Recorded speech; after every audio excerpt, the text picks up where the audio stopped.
नमस्कार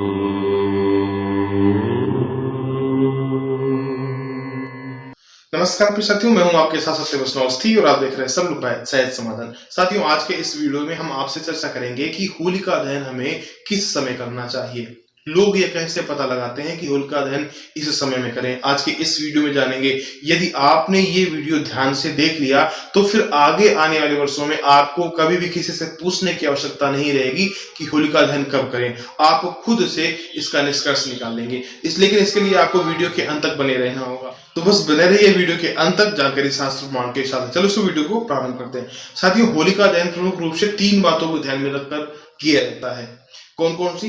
पहली बात तो फाल्गुन शुक्ल पक्ष की पूर्णिमा तिथि हो, दूसरी बात रात्रि का समय हो और तीसरी बात भद्रा बीत चुकी हो। ये प्रमुख रूप से 3 बातें हैं जिनको ध्यान में रखकर ही होलिका दहन का समय निकाला जाता है। कौन कौन सी 3 बातें फिर से एक बार समझ लेते हैं। पहली बात तो फाल्गुन शुक्ल पक्ष की पूर्णिमा तिथि हो, दूसरी बात रात्रि का समय हो और तीसरी बात भद्रा बीत चुकी हो। साथियों, होलिका दहन भद्रा में बिल्कुल भी नहीं करना चाहिए। ये हम नहीं, शास्त्रकार कहते हैं। आइए शास्त्र प्रमाण में क्या बताया गया है उसको देखते हैं, फिर आपको समझाते हैं। साथियों, ये प्रमाण निर्णयामत से लिया गया है जिसमें बताया गया है भद्रायाम दीपिता होली राष्ट्र भंग करोति वै नगरस्य च नैवेष्टा तस्माताम परिवर्जयेत्।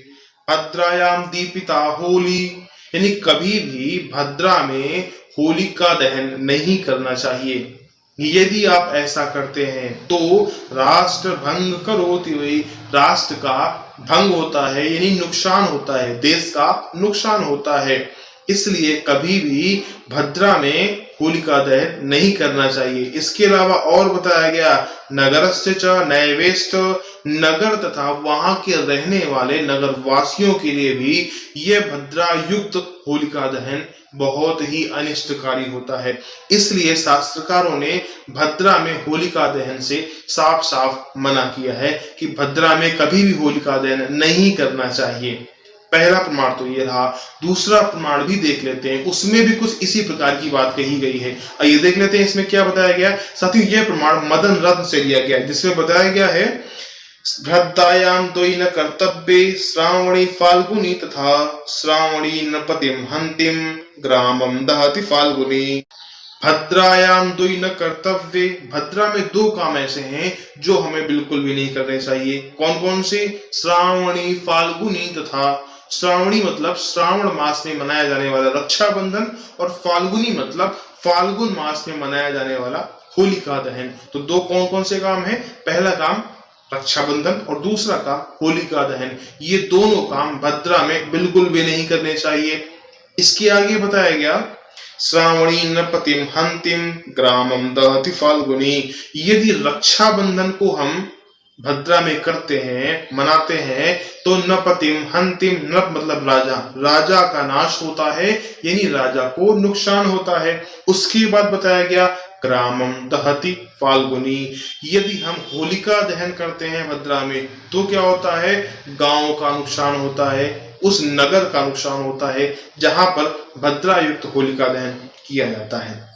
तो ये कुछ महत्वपूर्ण जानकारी थी जो भद्रा के विषय में बताई गई कि भद्रा में किसी भी हालत में हमें होलिका दहन नहीं करना चाहिए। ठीक, अब बात एक ये आती है कि हमने आपको 3 बातें बताई थी कि फाल्गुन शुक्ल पक्ष की पूर्णिमा तिथि हो, रात्रि का समय हो और भद्रा बीत चुकी हो। ये 3 बातें होंगी तो होलिका दहन का मुहूर्त निकाला जा सकेगा। लेकिन संशय ये उत्पन्न होता है कि शायद कभी ऐसा हो जाए कि जिस समय भद्रा समाप्त हो रही हो उसी समय अंतराल में पूर्णिमा तिथि भी समाप्त हो जाए।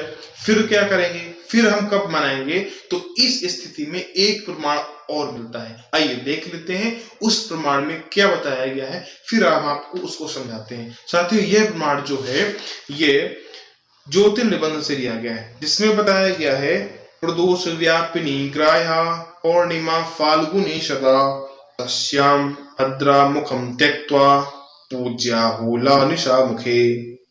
प्रदोष व्यापिनी ग्राह्या यानी कि होलिका दहन के लिए पूर्णिमा की प्रदोष काल की वेला जो है वो सबसे उत्तम समय होता है। यानी कि प्रदोष व्यापिनी पूर्णिमा जो होती है वो सबसे उत्तम मानी जाती है। किसके लिए? होलिका दहन के लिए। लेकिन यदि ऐसी परिस्थिति उत्पन्न हो जाए तो फिर क्या करेंगे? उसके लिए बताया गया तस्याम भद्रा मुखम त्यक्त्वा पूज्या होला निशा मुखे। ऐसी परिस्थिति में भद्रा के मुख के समय को छोड़ करके रात्रि मुख में हम होलिका दहन कर लेंगे।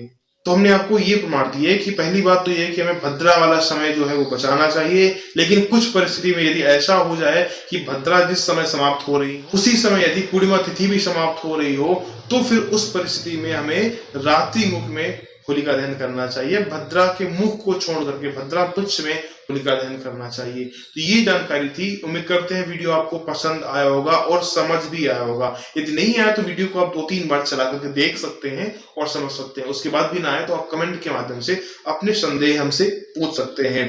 वीडियो यदि पसंद आया है तो दूसरों के साथ भी शेयर कीजिएगा। वीडियो को लाइक कर दीजिए, चैनल को सब्सक्राइब अवश्य कर लीजिएगा। मिलते हैं अगले वीडियो में, तब तक के लिए नमस्कार।